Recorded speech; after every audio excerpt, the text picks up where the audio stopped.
Welcome to my YouTube channel.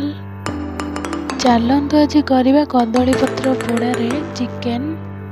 गोटा chicken को कदली पत्र दे पोड़ी मसला दे खाଇବା। गोटे पात्र नवा से लुण तेल हलदी लंका गुंड करी पाउडर चिकेन मसला तेल दे पेस्ट करी ताको गोलाई दबा। गोलाई सारा पर से दही दबा। सारा पर गोटा आनी चिकेन से पेस्ट को सब प्रकार गुंड को मिसई दबा। मिसई सारा पर से अंडा दीटा अदा पेस्ट पकेबा तो भल से मिक्स करदबा। मिक्स कर सारा पर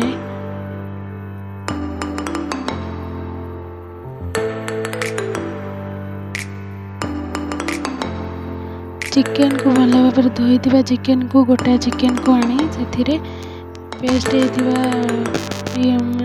मसला को भल से मारिदबा। मार सारा पर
देखो केते भल भल